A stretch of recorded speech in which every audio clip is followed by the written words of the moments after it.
in Addis Ababa, and you approved the Addis Ababa Plan of Action, which was to means of financing, and that was the third international conference after the Monterey meeting. What has gone wrong is not the goals. What has failed are the means of implementation and the money to do so. I'm making comments, I'm not going to ask a question. What were these means supposed to be? What did we say in Addis Ababa? In Addis Ababa, we said we shall use the Bretton Woods institutions to give us money. We shall have ODA to give us money. We shall work with the private sector to give us money. We shall work with philanthropists to give us money. We shall mobilize, what is it called, these NGOs, they're called? NGOs anyway, to work with us to raise money. Now, as we stand now, the sources of money are what have dried up for us to implement. The goals have not ceased being noble. The goals are still noble. ODA is gone. And people, and I'm glad all the speakers here were talking about it. Let's not base our hopes on ODA. Let us restructure the goals, maybe reduce them, as Mr. Chipete was saying, to a few which we can finance.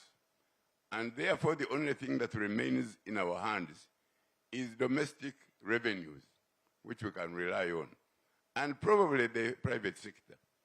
Our idea of the private sector then, being able to be brought, for us to bring it in, was that each of these goals is actually a business opportunity. Education is a business opportunity. Health is a business opportunity. Agriculture is a business opportunity. How do we bring in the private sector?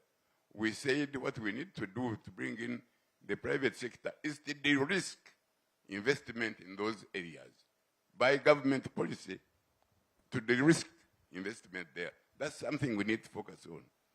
I think also what we can do is to increase, as has been pointed out, to leverage our natural resources. Yes, I know we have to rush, and I'm about to conclude. I think we can only depend on our own revenues, leverage our own local resources, minerals, beneficiation, add value, and then we can have money to finance our own agenda. Let us not think others will help us. I thank you. Thank you so, so much. I appreciate that. I would come to others. I would have loved to take a woman, but Your Excellency, President Yoweri Museveni is here. And so we need to move the program along slightly. We will have more chance to go through the conversation. I would like to just ask if you have any quick responses. Anybody would like to respond to the speakers? Any quick, no quick response. President Kikwete, please go ahead, yeah.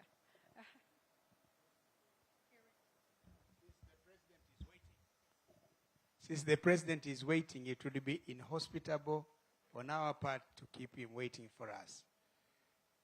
Because we still continue the discussions after the words by the president. Then I think let's leave it at what we have come so far. Let's prepare for the president. Let's hear his address, his counsel, wise counsel, and then we come back and continue the dialogue. Thank you so much. That is absolutely the next steps. And so a warm round of applause, please, for everybody. We'll continue our conversation. Protocol officers will lead you all inside where the president is waiting for you. This is for our former heads of state. So if you just make your way down, and the protocol officers will meet with you and lead you through. Let's give them another round of applause as they exit, please.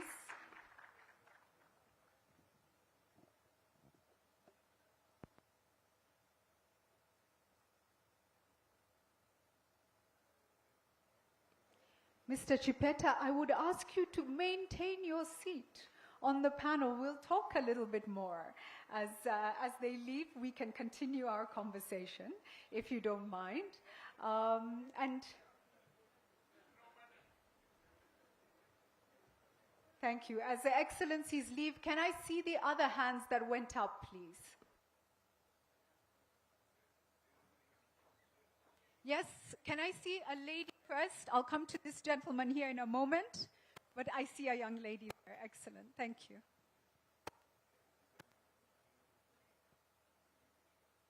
Please introduce yourself first. Hello. My name is Nantambi Shamina Bushra. I was part of the future youth leaders that competed in the essay writing. So my question is, how best can we bring this down to the layman, like the involvement and inclusiveness? Because most of these issues affect mostly the layman, but most of these people are even ignorant about these issues. They do not know that appreciating and using these foreign currencies is affecting them. So how best can we bring it down and sensitize them so that they get to know and also take action? Because I believe it all starts from down there, then to the government. But most of the times, these people believe that these are issues for the government, so they leave it all to like the officials to handle it. Thank you very much. Excellent question. Excellent. Thank you, Julie. My question, I had hoped that I could have asked the question when the excellencies were here, but I think Mr. Chipeta can equally answer the question. I work with an organization called RSIT, Refugees Seeking Equal Access to the Table. I'm the East Africa Regional Lead managing the organization's portfolio in Uganda and Kenya. We work to institutionalize refugee participation at state level for effective refugee responses. Mine was specifically, I've come with Aladi as well and Uongozi Institute, but was to ask on the question of how do we transform the refugee population within the African continent to an economic strength for our countries. We have, I think, 40 million forcibly displaced people in Africa, 120 more million in the whole world. But what we see in countries, especially in the hosting countries, that we're always looking for foreign support to get refugees to go outside the countries.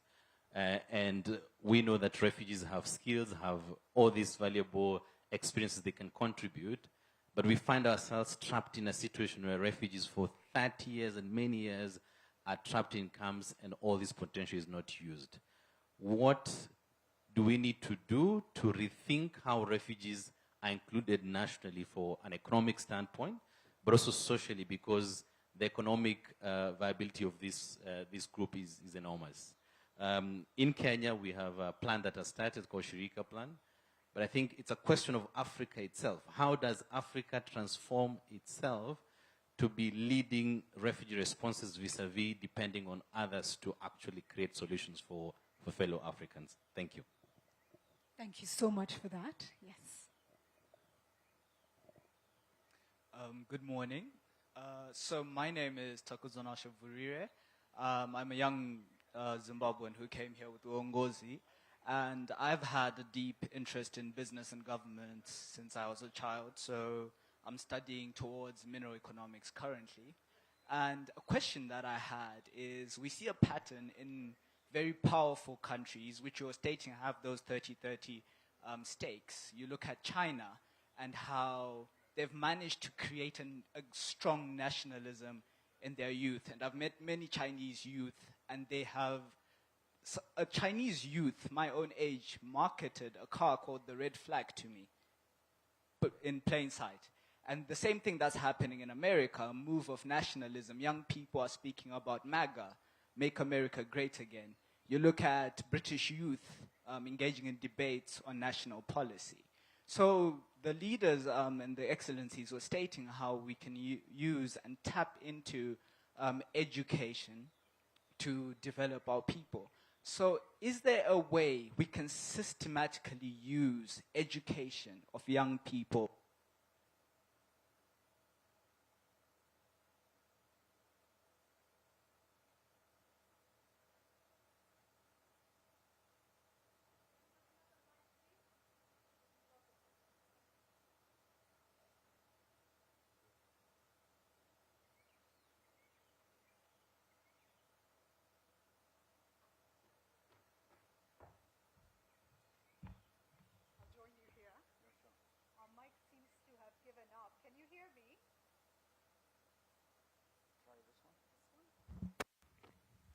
Hello? Yes, much better. I think you caught those questions. The last one is around education and mindset change, was what I understood. And can I just say, nationalism can be a very important thing in certain ways. Nationalism can also be very problematic. And if it's informed by prejudice, it can be very dangerous. And so I just want to set that, context. But let's come to the different questions. Yes. Okay. Maybe just to ask the young lady asking about how do we communicate to people, the issues you've talked about, currency and the importance of valuing our own currency. How do we ensure that our ordinary citizenry understand these things? The second question was around refugees. And we have these 40 million displaced persons on the continent. How do we turn them into a contributor for economic participation and growth, rather than the way we've seen them for so long, which was as a humanitarian development situation. And then the final one, I think, was around this mindset issue. You've got these young Chinese doing incredible, innovative things. They believe in themselves. How do we as Africans help ourselves believe and deliver for the continent? A final word from you, and then we'll wrap up. Thank you. For all three, it would have been good if we heard from the leaders, retired or not retired. They would have a perspective that I do not necessarily have. So I'll try my best to the extent I'm able to. Firstly, the question of transforming refugees into an economic resource for their own benefit and for the benefit of their host societies. I like to think that more or less all of us Africans are refugees, actually.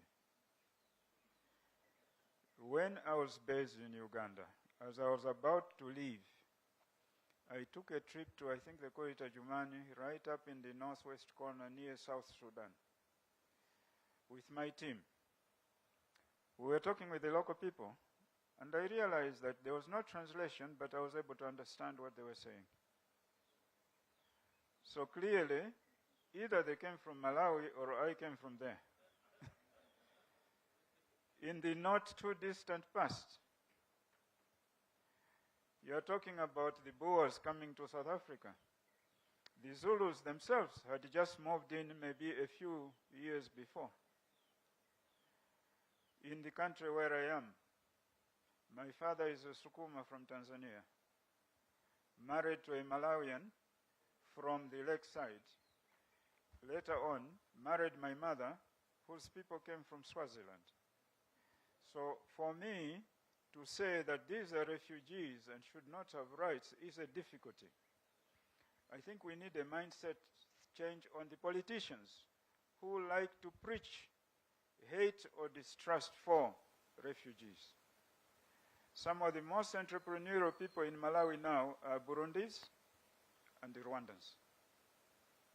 Some of the most high-profile, good small business people in South Africa are Ethiopians, Bangladeshis, Burundians.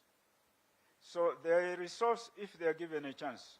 And this business of us and them gets thrown away. That I would leave to the politicians. Thank you so much. We're going there. We appreciate all your thoughts. For the hands that were still up, we'll come back to you in the later sessions. Thank you. I saw you.